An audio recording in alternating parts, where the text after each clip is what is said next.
오늘 제가 가지고 온 책은 소통 수업입니다.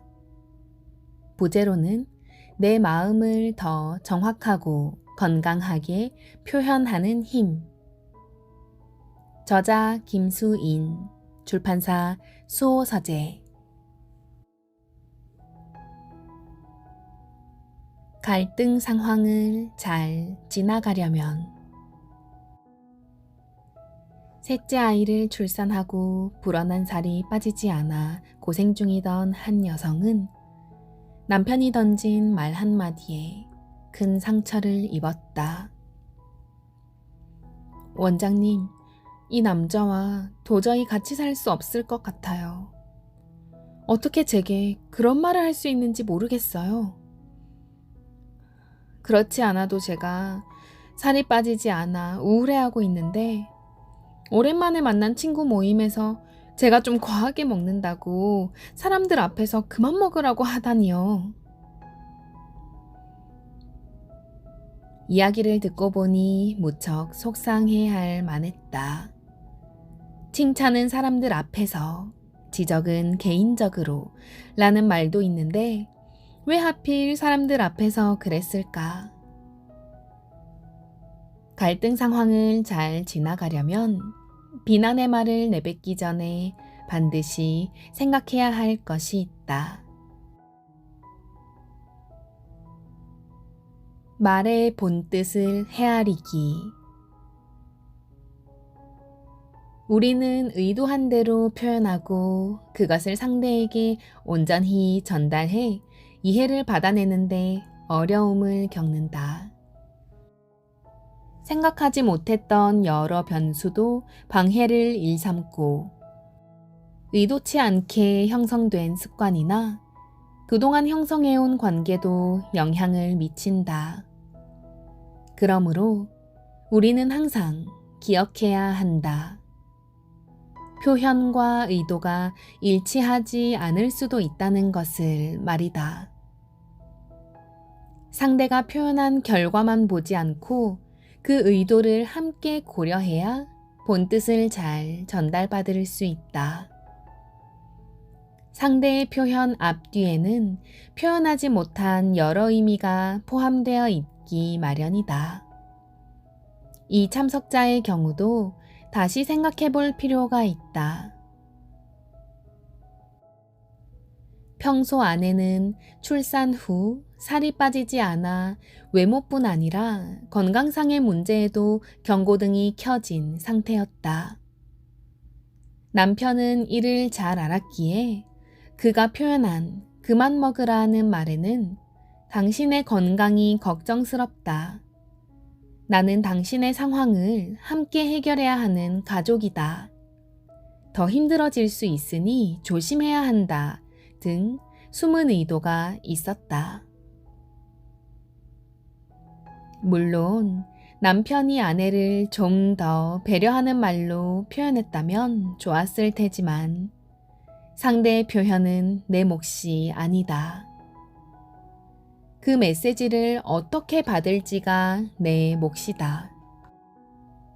만약 평소 관계를 잘 맺지 못했다면 상대의 의도와 전혀 다르게 내 감정을 더해 그릇된 해석을 할 확률이 높기 때문에 표현한 말과 그 순간에만 집중하는 것이 필요하다.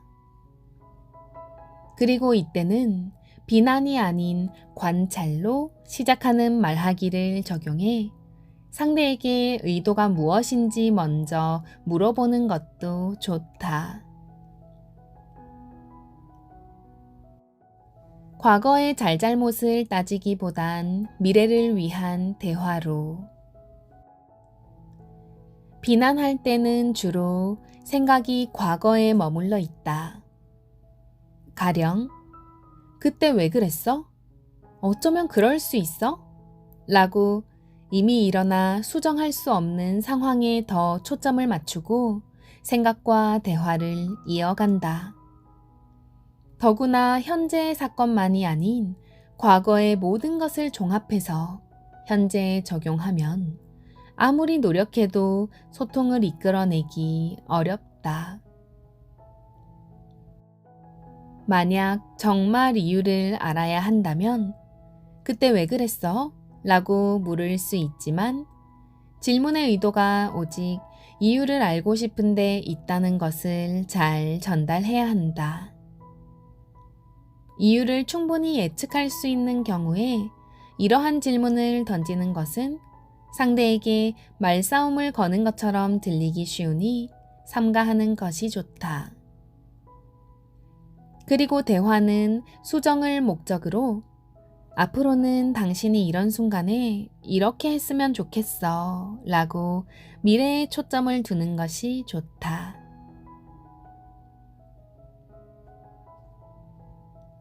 나도 원인을 제공한다.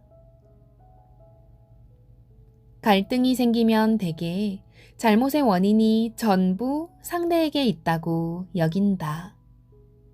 사실 100% 상대의 잘못인 상황은 그리 많지 않다. 극단적인 예외 상황이 아니라면 갈등의 원인은 공동 제공이다. 앞서 그만 먹으라는 말을 들은 아내 역시 자신의 건강 상태를 잘 알면서도 이를 고려하지 않고 음식을 과하게 먹은 것이 시발점이다. 상처를 받으면 충격이 크다 보니 문제의 진짜 원인이 어디에서 비롯되었는지를 생각하지 않는 경우가 많다. 갈등의 원인을 제공한 나 역시 어떤 면에서는 잘못이 있음을 인정할 때 갈등을 해결할 가능성이 훨씬 높아진다. 입장을 바꿔 생각해 보면 어떨까? 만약 남편이 같은 상황인데 조절하지 못하고 마구 음식을 먹는다면 나는 어떻게 할까? 물론 이런 질문을 하면 저는 그러지 않을 거예요 라고 확신에 찬 대답을 할지도 모르지만 막상 같은 상황에 놓이면 걱정스러운 마음이 강할수록 그 일을 중요하게 생각할수록 강한 표현을 하기 마련이다.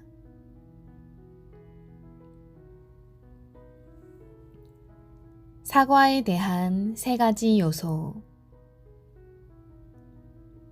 갈등 상황을 잘 지나가기 위해서는 사과하는 법도 배워두어야 한다.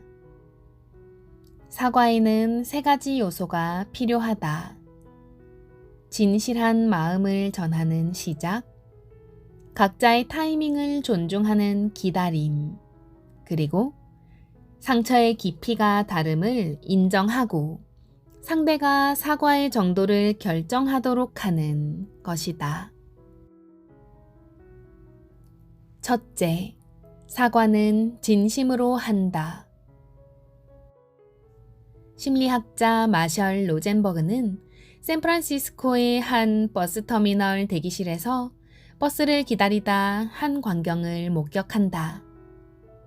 나이든 이주 노동자 한 사람이 오렌지 하나를 무릎에 올려놓고 있었다. 그것을 건너편에서 한 아이가 쳐다보고 있었다. 아이의 눈길을 의식한 그는 아이의 엄마에게 오렌지를 주어도 괜찮을지 물었다. 엄마는 미소를 지었고 그 이주 노동자는 오렌지를 2손으로 받쳐 들고는 입을 맞춘 다음 아이에게 오렌지를 건넸다. 그 이유가 궁금했던 마셜은 아이에게 주기 전에 오렌지에 입을 맞추는 모습이 생경해서요. 어떤 종교의식인가요? 라고 물었다. 그는 이렇게 답했다. 내가 65년을 살아오며 배운 것이 한 가지 있다면 그건 가슴에서 우러나올 때만 주라는 것입니다. 작은 오렌지 하나에도 진심을 담아 건넨 이야기를 들으며 나는 누군가에게 마음을 줄 때 진심을 다하는 것이 중요하다는 것을 깨달았다. 갈등 상황에서는 더욱더 그렇다.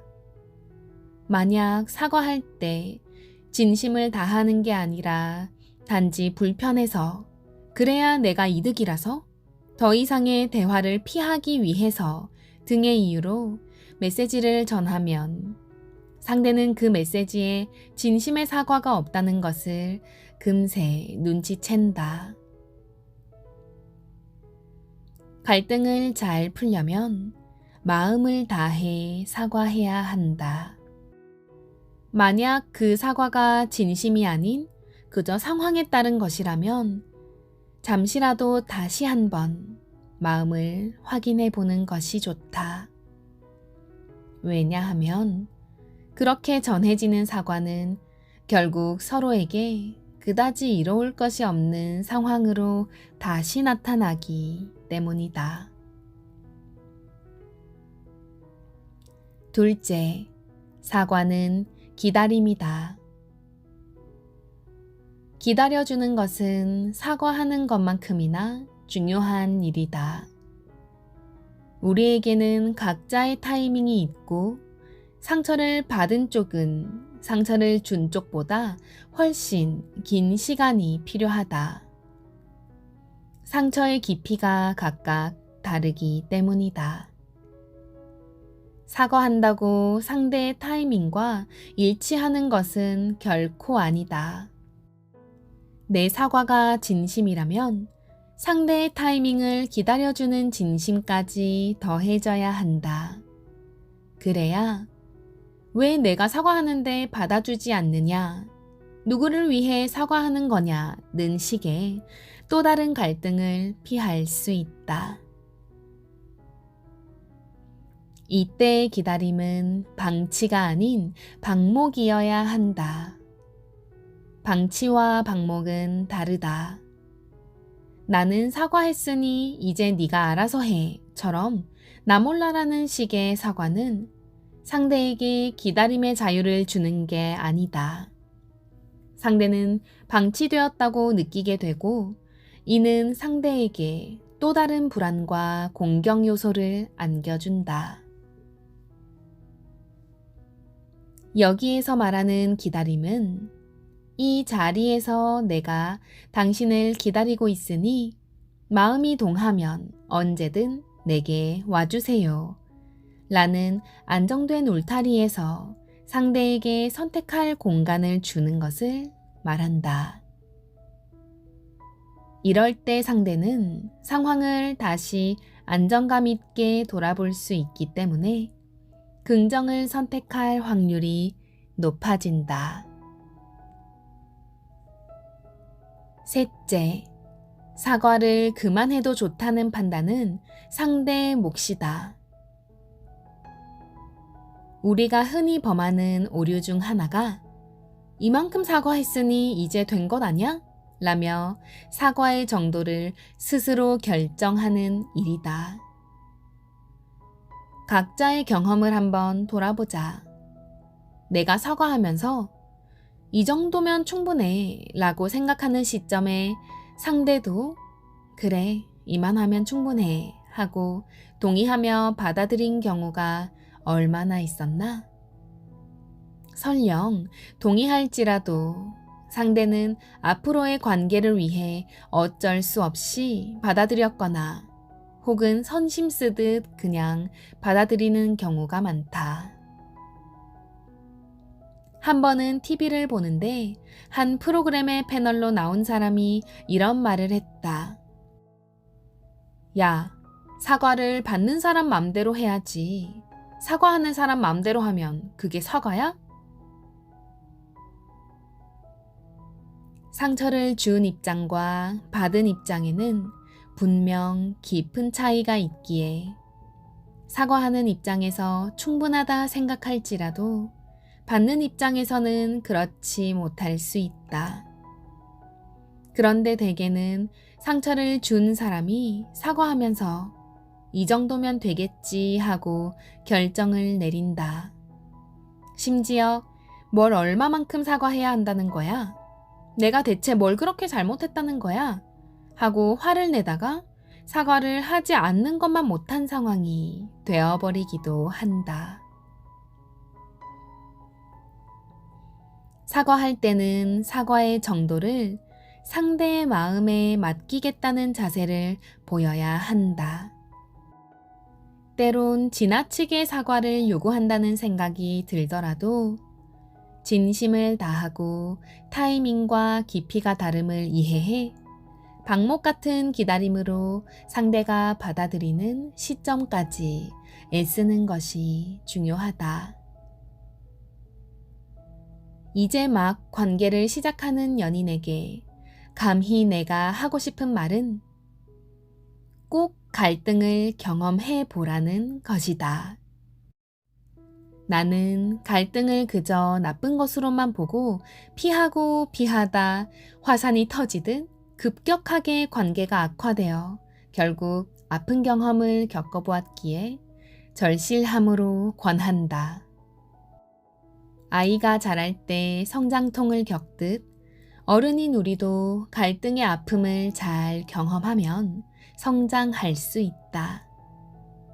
잘 싸우고 진심으로 사과하며 함께 조율하는 과정에서 소통은 절대 빠질 수 없다. 빛이 밝은 이유는 어둠이 있기 때문에 그렇듯 소통이 빛나는 이유는 역설적으로 갈등이라는 상황이 있기 때문이다. 이제 더 이상 갈등이 두려워 막연히 피하거나 공격하지 말자. 자신감 있게 그 상황을 직면하고 정면으로 지나가보자.